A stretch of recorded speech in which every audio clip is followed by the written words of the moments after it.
guess I'm done here. I mean, can't get higher than this. So yeah, as Jason mentioned, 3 years ago, almost 4 now, I published a book that predicted a lot of the pain we all went through over the last 3 years. The pain arrived faster and more intensively than even I thought, but the insights are still relevant. And I'm just finishing another book about what happens next. But unlike what Jason said, my purpose today is not to give you all the answers, but actually to confuse you a little further, because why not? I felt like the morning sessions were all excellent and people said a lot of the things that I was hoping that they would have said 5 years ago, and it's nice to hear them now. So my job is to tell you the stuff that maybe you don't want to hear yet, but that maybe in 5 years people will talk about again. And I know you're hungry and thirsty for knowledge, of course, but maybe for other things too. So I'll start with a question. Who knows what this is? It's not a trick question. Cranberry juice, yeah. Has anyone ever drank this? Is it any good? Anyone likes it? Wow, amazing. So, you know, this is a 90-year-old product. How do you sell cranberry juice these days? Sorry? With vodka, right. That's correct. So about 3 years ago, suddenly, these things just flew off the shelf. You know, 90 years they've existed. They've always kind of sold relatively predictably. It's not like the best-selling soft drink in the world. And they were flying off the shelf because this dude, who also nobody's ever heard of, uploaded just a video of him on his skateboard listening to Dreams by Fleetwood Mac and drinking this cranberry juice. And that drove sales. And on the back of these sales, the actual producer of the juice said, oh, this guy is doing something right. Let's give him more money and kind of double down on whatever works. And indeed, it worked. And not just that it worked temporarily, but it introduced it to a whole generation of young consumers, unlike some of the people in the room who mix it with vodka. No offense. So what this little story shows us is that we live in a world where you don't always know what actually works until it works. It's a very different world from the one that people used to live in 50 or 100 years ago, even 20 years ago. Even today, some people still live in a different world. Who knows what this product is? Soap, right. How do you sell soap? Soap operas, right. You're cheating though, Mark. But yeah, you know, 100 years ago when Procter & Gamble produced soap, they said, oh, how do I sell this soap? Let's call my friend at CBS. There's only 2 or 3 TV channels. I happen to know all 3 of them. We'll produce a soap opera. And then all the customers, at that time it was women who were at home, we'll just make sure that they see our product, they sell it. Very simple kind of life. And then the soap gets sold. On the other hand, today, the process is exactly the opposite. You have someone like a Kylie Jenner, goes viral, has a lot of Instagram followers, and then she thinks, oh, what do I do with all these followers? Maybe I'll sell them soap. So she launches a cosmetics line, builds a big company, sells it to another big company who couldn't have developed this kind of brand on their own, because again, they have to see what actually worked already based on all sorts of weird social dynamics and algorithms and pure chance. And then whatever works, they double down on. So if we kind of summarize it, we see that in the 20th century, production was very industrial and linear. You know, you wanted to produce soap, you took the kind of whatever material you needed, the labor, the parts, the capital, throw it into a machine, mash it up, and you know exactly what's going to come out on the other side and how many bars of soap you're going to have. Then if you have to market it, even that was relatively predictable. Again, you sponsor a soap opera, there's 1 TV channel or 2, people are going to hear about your product, people are going to buy your product. And content was a great tool to sell products, so it was very easy to pick winners. It was very hard anyway to do business. There were always challenges. But if you controlled the kind of raw materials and the inputs, very predictably you could have known what would come out on the other side. These days, we live in a nonlinear economy where production is much more creative. So whatever you put in, you never know what's actually going to come out of the other side. A lot of companies spent much more money on their campaigns for soft drinks or other things than whatever the cranberry people spent. But you never know what's going to get people's attention, what's actually going to make an impact. Marketing is incredibly unpredictable because there's so many channels, and every person is a channel on their own. And often, content itself is a product. People pay for content. They don't use content to buy other things or to market other things, but actually they consume the content. And whether they pay for it directly or indirectly, this is what they're consuming. So it's much harder to pick winners.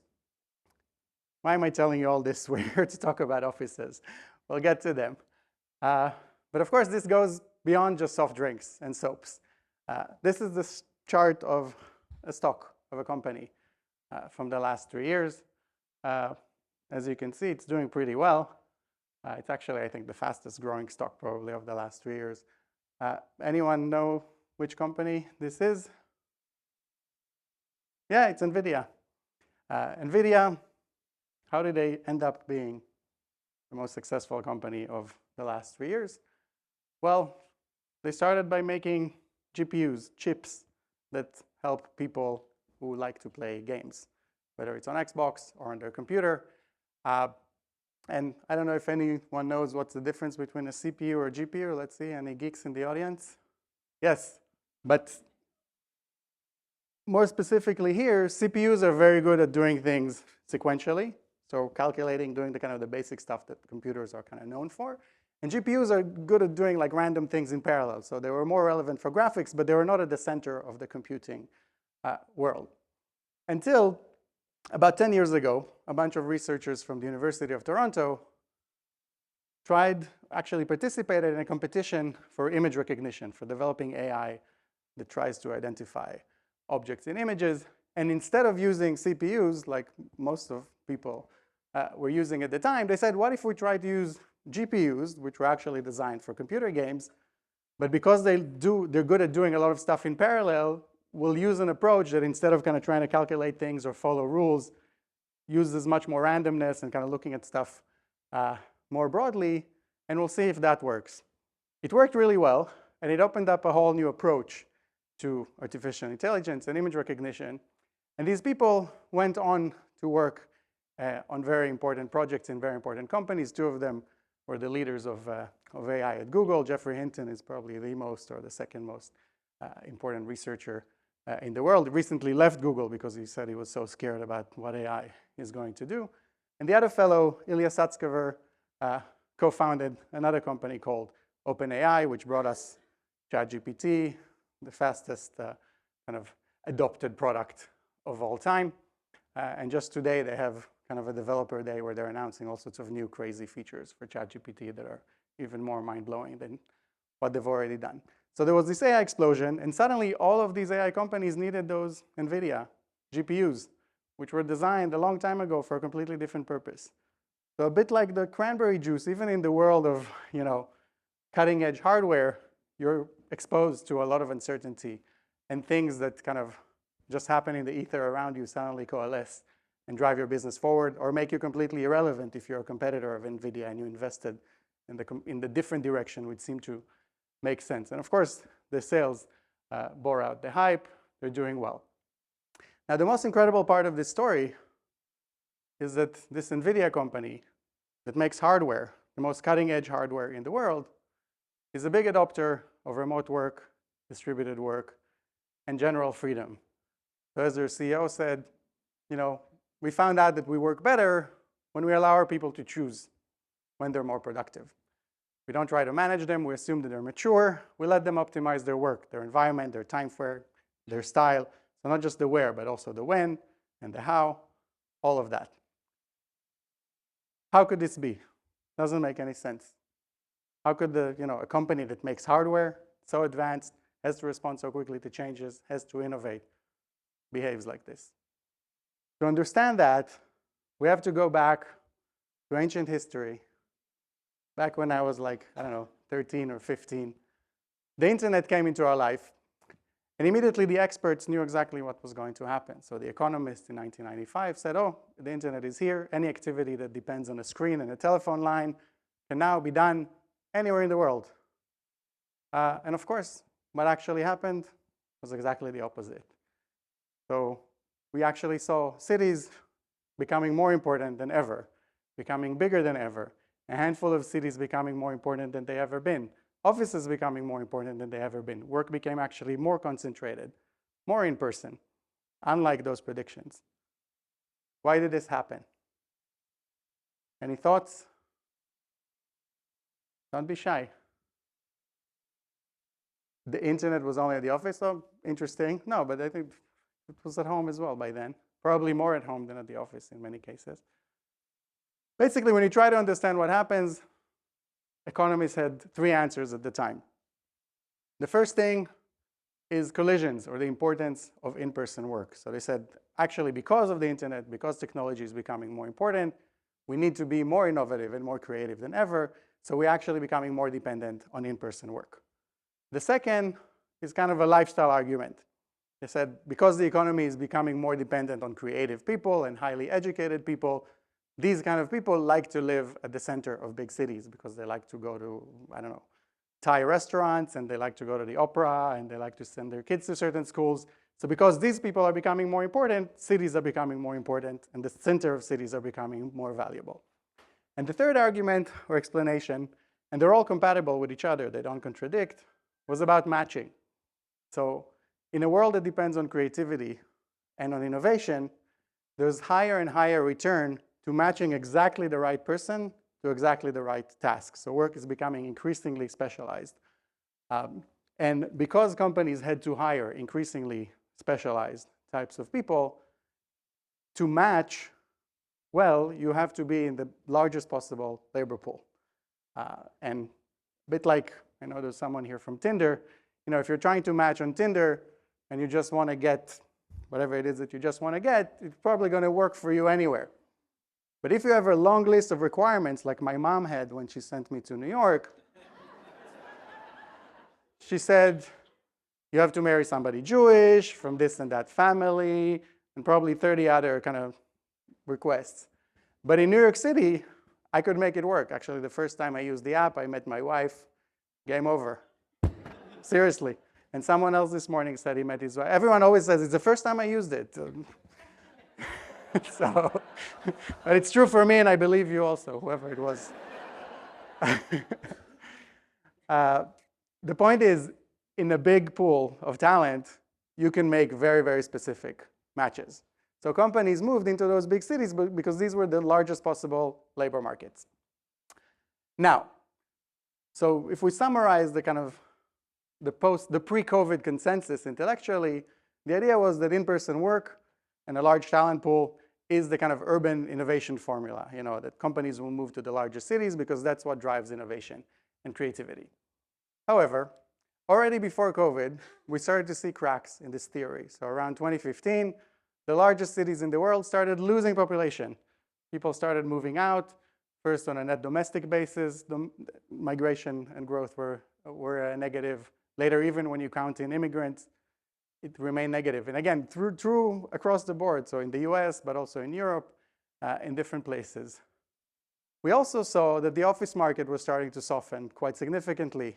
So even before 2019 and 2020, if you look at the leasing uptake of available space in 2019, it still looks quite healthy, but actually half of it, the bottom half that is light gray, is uptake by flexible space operators. So mostly Adam Newman, but also others that were just signing leases with money from somewhere else, not necessarily representing actual demand from the market. So we saw that the office market is also kind of buckling, even though it was subsidized by venture capital money. So another sign that something's breaking in the theory.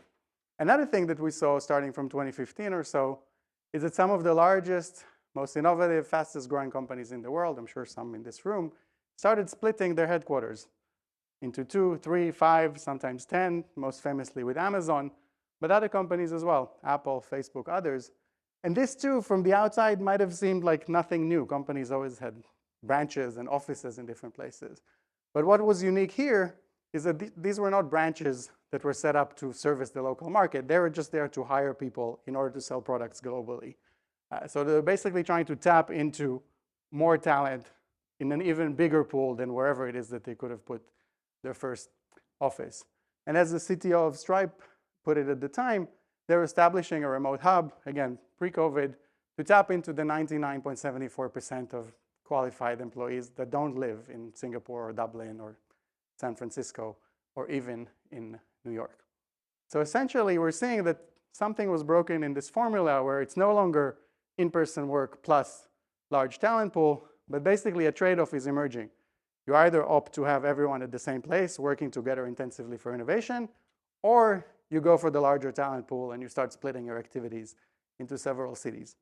Now, we can talk about why it happened in 2015 and not 10 years earlier. There's various reasons, but basically both technology and demographic kind of drove it to that point. But companies were showing us that they're increasingly prioritizing that hiring from a larger pool and more flexibility, more distributed work, rather than the priority of having everyone in the same place. And they were doing it because we're suddenly in a nonlinear economy where work is becoming much more creative, less predictable. It's much more specialized. So even if you're in the biggest city in the world, it's no longer enough. You have to hire from a pool of 100 million or 500 million candidates. Outcomes are increasingly uncertain. So even the structures of the company itself started to kind of fall apart, and companies started leaning much more on flexibility, on hiring contingent workforce, on working with freelancers. So yeah, much more amorphous. And the outcomes are much more unequal. So it's much harder to kind of plan for something that just works for most of your employees. You no longer have this kind of middle class of people that are all equally trained, doing more or less the same thing in the same place all day long, like the economy of the 1950s. But suddenly you have certain things that work and you double down on them, and you have certain things that don't work at all, so you don't care about them. What are the implications of these changes? So one, more creativity means there's more superstars. There's higher reliance on fewer people that are actually more meaningful. And it's very hard to know who those people are. And they might be different people at different times. So it's not an argument about, some people are so intelligent and they're going to get all the money and nobody else matters. But it's about you have to constantly make bets. And sometimes this person is going to come up with something amazing and run with it. And sometimes somebody else is going to come up with it. It's also harder to figure out what kind of inputs are needed. So who is even needed, for how long, what type of office space, what type of equipment. It's more specialized, which means there's much higher returns to matching. So again, you have to hire from a much larger pool, and you have to accommodate much higher diversity of skills, equipment, work styles, locations, and often you don't even know what you need to accommodate before you actually are required to accommodate it, because suddenly it starts taking off. There's a lot of uncertainty, so it's very hard to plan too long in advance. Even if you plan and it works, you have to constantly adapt. There's much higher churn, and more people have to try to do certain things, but fewer people are actually going to succeed at doing those things. So in a way, you have to employ more people, or at least have more people in your network as a company to try to do stuff. But fewer of them are probably going to end up doing it. On the corporate side, it means the traditional hierarchies and boundaries and even definitions of what a company is no longer work or no longer apply. And to be successful calls for whole new management and leadership styles. And the outcome, as mentioned, are unequal. So it's no longer possible to develop these kind of one-size-fits-all solutions. And you have fewer people doing more of the work that matters, but you cannot know who these people are. To complicate things further, and so far I've only told you things that I already saw coming 4 years ago. But what we have now is also this whole AI story, which is coming a little faster than expected. And it kind of interacts with remote and distributed and asynchronous work in a way that is going to intensify all of these trends. So, during COVID, distributed and remote work increased dramatically. And as we discussed earlier today, kind of settling into a plateau. It's never going back to normal. And also, regardless of where we are, much more of our work now is mediated through technology. Like we discussed today, that great panel in the morning, even when people are at the office, they're Zooming with each other, they're collaborating on Slack or on a Google document. Everything is mediated through digital tools, which basically created an ideal environment for AI to step into our workflows and start participating and contributing and take on work. 10 years ago, if something like ChatGPT would have showed up out of the blue, it would have had to walk into a meeting room and try to participate, and that would have been very difficult. But today, you just have to plug it to your Google Sheet or Slack, and it can start interacting with you, with your customers, with your documents, with your data. It was all ready for them. So these agents can take on more and more responsibilities. And meanwhile, AI improves our collaboration tools quite significantly. All of the tools I mentioned are now kind of sprinkling AI into them to make them even more amazing and give you even more reason to collaborate digitally rather than do things in person, even if you're sitting next to someone. And they also enhance our ability to be present remotely. So there's all sorts of new video and communication things with AI that are quite incredible. I think the lady from Zoom mentioned some of them earlier today, just even having automatic name badges and things like that. But it goes much further. And this cycle continues. And of course, more deeply, the more AI takes human tasks away from us, the more we are pushed to do things that are even more creative, even more nonlinear, even less predictable. So to sum it up, we see that flexibility is a corporate need. Most of the discussion is still about, oh, these employees, Gen Z, Gen X, they're lazy, they're happy, they're tired.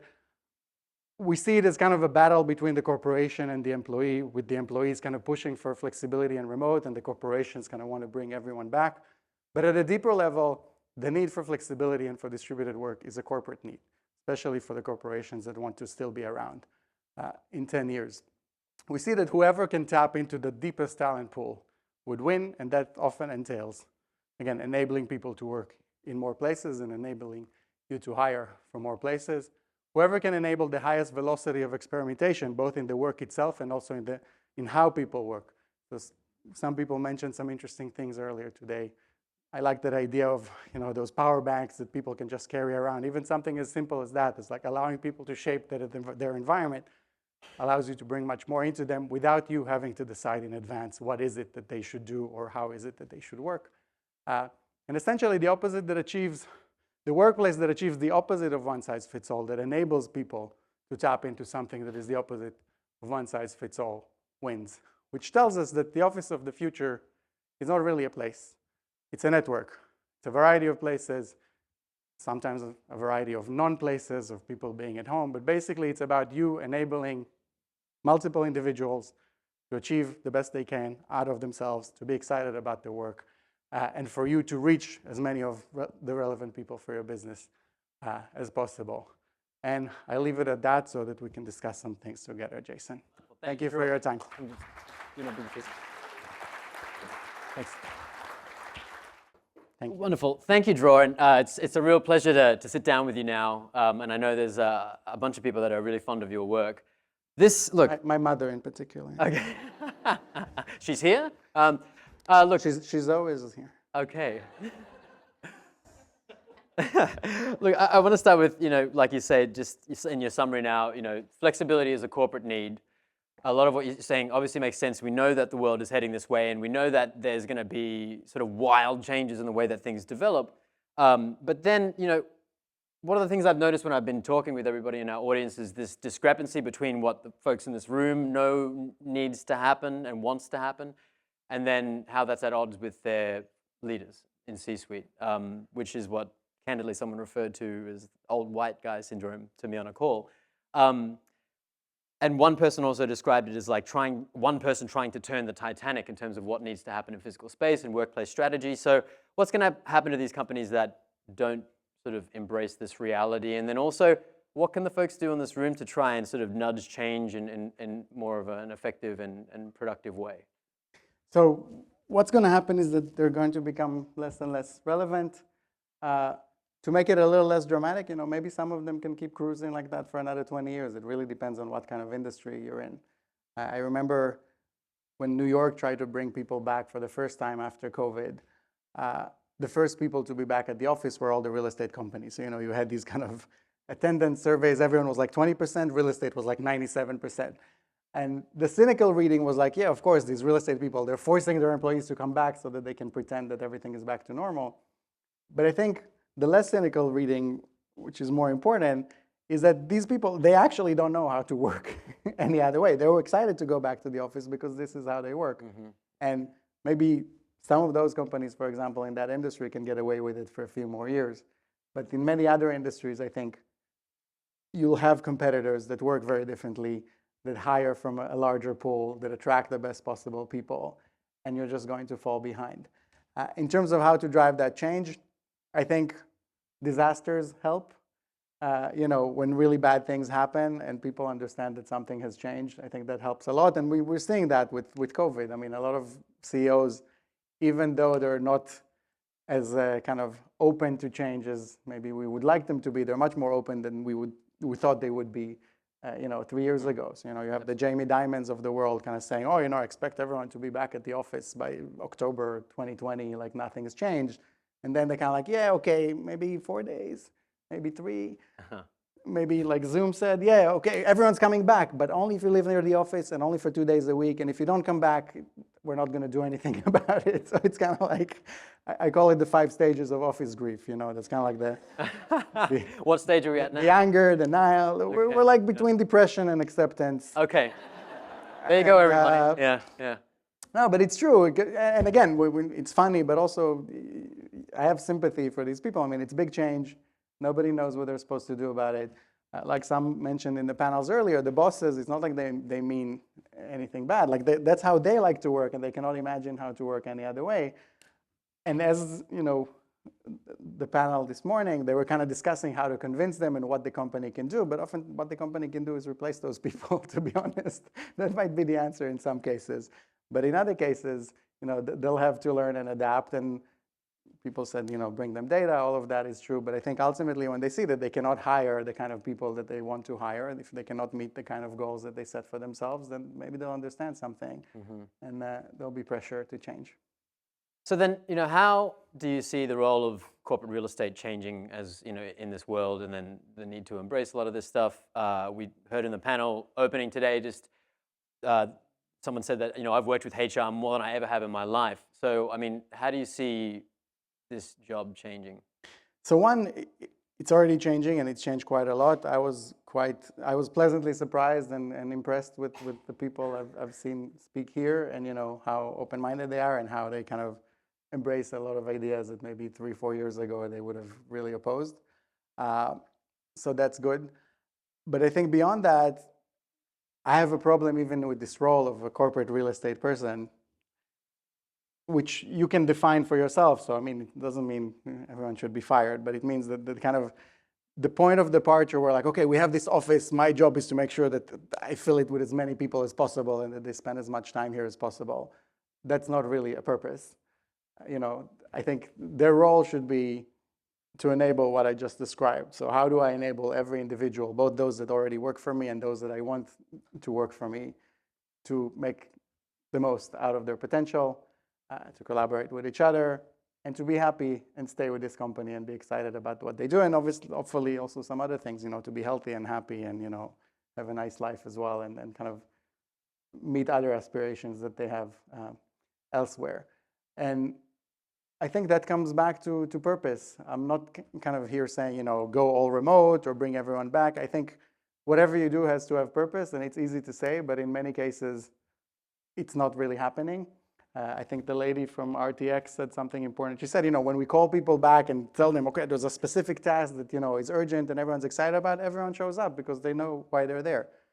But when you just tell them, oh, just come back because we just said so, or I even heard some companies say, oh, yeah, we know you don't like it, but we still have a lease for 2 years, so let's do that, and then in 2 years, we'll, like, who cares you have a lease for 2 years? Like, I'm an employee, I don't care you have a lease for 2 years. Like, I have to come from home and leave my kids because you have a lease to, like, justify, get over it.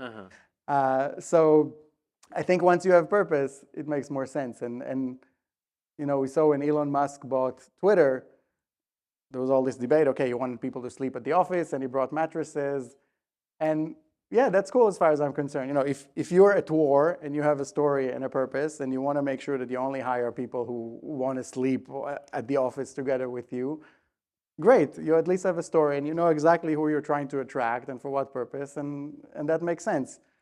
And at the same time, if you're saying, hey, we're going to be completely remote and empower you, that also makes sense. But the worst part is that in between, which again, a lot of kind of big corporates are taking, from finance all the way down, of like, oh, just come back because, yeah, we just think you should be at the office, and, okay, just come for 2 days instead of 5 because we're like negotiating here, but we can't even articulate why exactly you should be here. Or even if you're here, it's so that everyone will be together, but actually some people are going to come on different days, so that doesn't add up to anything that makes sense maybe. Or it adds up to something, but to something different, and so yeah, I think it just has to have a purpose. So it's more than anything, it's a management problem rather than a real estate problem. And the change is a change in the nature of business itself and on the purpose of companies and the structure of whole companies. So we feel it at the office first, but I think that's what's happening, and that's only going to continue to intensify. And think about some questions as well if you guys have them. We're going to save some time at the end. I want to shift to focusing on cities, and it was really interesting you showed those, just the evolution of population in cities before and how that's changed over the years. We saw a huge redistribution of the workforce. How are these folks how do you think they need to be thinking about that balance of what's going to be in the CBDs and what's going to be in the neighborhoods now, and especially looking to the future when that remains uncertain? And also following on from that, then, what's your view of the major cities moving forward? Because we all know what it's like in San Fran, and we all know how many empty buildings there are in New York, etc. Yeah, so Jamie from Industrious shared a very important data point. So he said before COVID, that about 70% of their footprint in CBDs and 30% kind of in neighborhoods closer to where people live. And now as they expand, they're seeing exactly the opposite in terms of the choices that they make. So 70% closer to where people live, 30% in CBDs to support whatever demand still remains there. He also showed this interesting chart of people will go towards something that is near home but kind of crappy, or to something amazing that is much farther from home. And I can tell you a secret, the crappy near home will win every time. So it doesn't matter how attractive that other thing is, unless there's a clear purpose to go there, people are not going to go there. As COVID began, I tweeted like an epic tweet, and I said, it's not the office, it's the commute. I don't think people mind going to the office, but they mind commuting, spending all this time without understanding why they have to spend it anymore now that they see that they can actually work differently. Longer term, I think about cities, they're basically now moving from a world of scarcity to a world of abundance, where suddenly everyone has much more choice than before. And to understand what happens when you have abundance of choice, I go back to how the internet impacted other things, starting with online media and music, for example. So, when people started uploading songs to Napster, or we had iTunes, there was this famous book, The Long Tail, that basically said, we're not going to have hits anymore. The hits are going to be much less important. We're going to have kind of demand spread out as people make kind of more like niche choices based on whatever works for them, and that's how it's going to happen. But in reality, we got the opposite of that and a bit of what was predicted. So actually, the hits became bigger than ever, and also more recycled than ever. So we have more sequels and prequels and mashups and remixes. And we have more people than ever kind of producing music and selling songs on Spotify and on YouTube. So there's like more than 100 million songs on Spotify today. There were like 3 million on like Rhapsody 20 years ago. So that expanded. So I think with locations, the same things is going to happen. I think some of the biggest stars are going to become bigger than ever. I think when you can live anywhere, let's say there's a layer of 20 million very high paid kind of tech or other workers in the world, or 100 million of them. If they can live anywhere, I think many more of them will want to live in New York, for example, than previously, and there'll be demand for housing. And you see that. The offices are empty in New York, but the houses are more expensive than they've ever been. And you're going to see a longer tail as well of more places that suddenly become viable for people to work in. And that's that idea of network, that like you have to enable people. A couple of people mentioned Scottsdale, Arizona here today, so I'm going to mention it as well. Representing, never been. But okay. Sounds amazing. But the point is, if you have 16 people there, now you have tools like Industrious or others that enable you to just tap into space as a service and enable them to be wherever they want to be, whether there's 16 or 5 or even one of them. And you can still have an office somewhere else or do other activities that attract people back.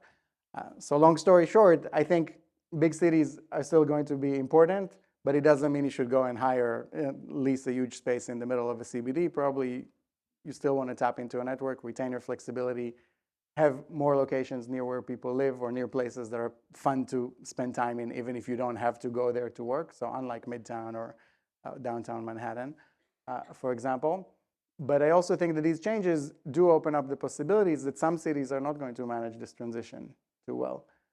You know, that they're going to end up like the Pittsburghs of the past, which are just now making a comeback. And even as at the height of the comeback, they're like 10 times smaller than they were. Which ones? Can you tell us so we can write them down? San Francisco is a candidate for sure. Okay. You know, everyone's talking about the AI boom, but all the pending AI transactions add up to about 5% of the actual supply that's available. So they're not going to make up for all the office space that's becoming empty, and there's more office space that is going to become empty. Right. So, which is not very different from the San Francisco that we saw even before COVID. You'll see fewer and fewer people make more and more money, live in a parallel universe, but you can't sustain a city with that type of income distribution. And everything around them will continue to deteriorate unless something dramatically changes. Whew. Okay. Yeah, fun times. But on the other hand, a place like New York City, which has a much more diverse economy, which has many more reasons to spend time in, even if you don't work there. And I think San Francisco has the type of stuff to work with that it can tap into and make it nice. But at the moment, San Francisco is kind of like, okay, if I don't have to work there, I'm just not going to spend any time there because it's a little scary in some parts. Well, there's definitely a difference between New York a year ago and New York now. Like it's a different feel. Yeah. Well, look, you brought this up, and I'm going to switch gears into a more fun and scary gear, AI, because you write about this a lot. You talk about it a lot. You also have a course helping people understand how they can incorporate AI into their lives and in their work. Right now, OpenAI is having their dev day as we speak. We actually have OpenAI in the room, their head of real estate. No? Yeah. But look, I want to talk about this in a few different parts. We heard the announcement today of GPTs, which are custom sort of GPT. You can sort of tailor-make it to any sort of function that you need, just with natural language. We had Elon's announcement of Grok, which is going to be connected to live Twitter. There's a lot going on, and I just want to sort of, first, I think a lot of people in this room are probably wondering, how on earth is this going to affect what I do in this field, in corporate real estate? How is it already affecting that? Can you sort of shed some light on how it's going to change their world, potentially? Yeah. So the short answer is that we have no idea, and I think that's a very important answer because 20 years ago, we kind of had an idea of what's going to happen. There were many things we didn't know, but we weren't facing something as dramatic as what we're facing now in terms of how it might change how we work and how the people that we kind of impact work and how the demand for our product works. And I think here, it's no longer a matter of decades. It's a matter of even in a year and a half, some things might be very, very different. So I'll start with that. In terms of how it will affect our work, I think it will have to be integrated into everything we do. I mean, from how you analyze data for site selection, to how you gather information, to how you convert the information that you already have into something structured and that you're able to draw insights from, to how the people themselves work, which again kind of mixes things up even more. Like, what kind of equipment do they need? What kind of things are they going to do at the office? Even if they do those things at the office, what does it mean to do these things now compared to 5 years ago? Maybe it will mean connecting to completely different things, or it will take a different amount of time, or require fewer or more people. So I think mostly it injects uncertainty. But basically, I think it will affect every aspect of our workflow. And for real estate specifically, I think one of the most exciting things, I mean, the nature, some of the kind of fundamental nature of kind of wave of AI is that it can take unstructured data and turn it into structured data. It means like that everything that you see, suddenly you can measure, you can understand who's talking to whom, what are they saying, what are they holding in their hand, what makes them happy. The kind of experience that now we have when we go online, where the websites track every little thing that we do and then know something about us, we're going to be able to have offline, which opens up all sorts of privacy and moral issues and other things, which I think we all have to also think about as a strategy. Like, what are your employees opting into when they walk into an office? Do they agree to it? Can you explain to them what is being collected, for what purpose, who is it shared with? Do you even know some of these devices? I know, they send information to China or God knows where. So it's all becoming relevant suddenly. I think I always use that example that, when it's my birthday, I get 500 emails from every website that I've ever been to, but my landlord or office landlord never send me anything because they don't care about me and don't know anything about me, even though I spend all day long inside their buildings. I think now, finally, that's going to change. And, the landlords are in a position to know even more about, the landlords or the office managers or whoever's in charge of the real estate is in a position to know much more about you than anyone else in the world. And that opens up opportunities, and also it's kind of scary in other ways. I know it's impossible to predict because these things, we don't know where it's going to go, right? But I'm curious about where your imagination takes you when we think about autonomous GPTs that we can do whatever that we want with the live internet. I mean, it's already possible to sort of interact with ChatGPT vocally about something you're curious about, and not just have information delivered to you in a very concise and sort of impressive way, but you can have back and forth exchanges about the sort of validity of the information that's being provided, which just blows my mind. It's like Googling could be just obsolete in a couple of years. So where does your imagination take you when it comes to GPTs? And then also, I mean, I think people also have a hard time conceptualizing just how different things could be as well. I think it takes me to a world that is much less equal, and we've already been moving towards such a world already, where fewer people do more of the work that gets more of the money, and more people are doing other stuff that is just, I guess, for the economy, less important or less valued. A world that is much less predictable, that it's getting harder and harder to even figure out who these people are. And even when these people are successful, it's hard for them to stay successful or to know that they will remain successful. So it's a bit like a bit like Hollywood.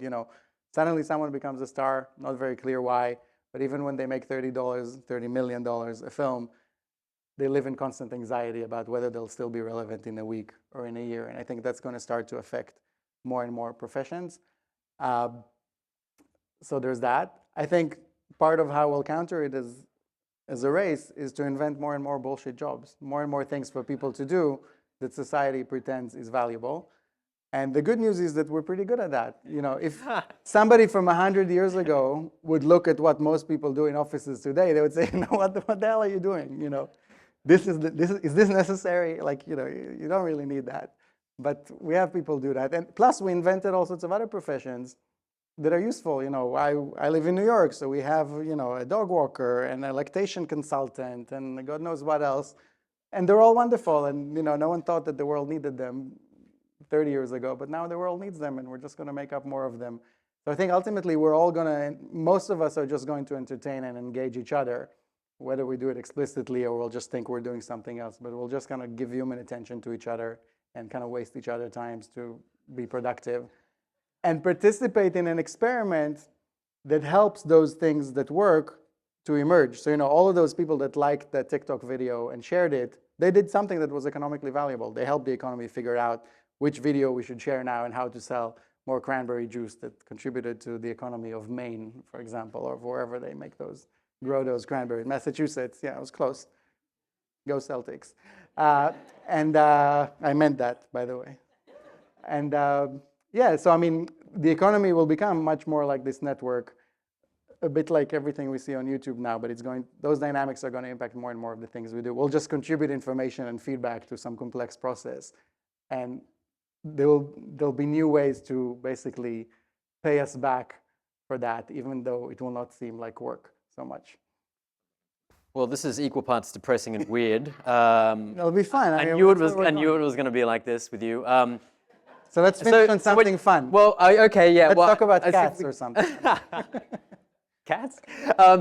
I guess, I want to see if there's a few more questions, but just the third part of this that I want to touch is, so we're talking about buildings here and how to sort of make them better and everything, and are we either going to fill these buildings with people doing bullshit jobs, or are we just not going to even have to have this conversation anymore because jobs are I think, again, humans are very good at inventing things for them to do. It doesn't mean there might be kind of painful breaks. I hope we won't have any. I mean, economists always kind of look at the past, say, we've always invented new jobs. If you look 200 years back to the Industrial Revolution, it all worked really well. Yeah, but we had a couple of world wars in between and the Communist Revolution and some other stuff that happened.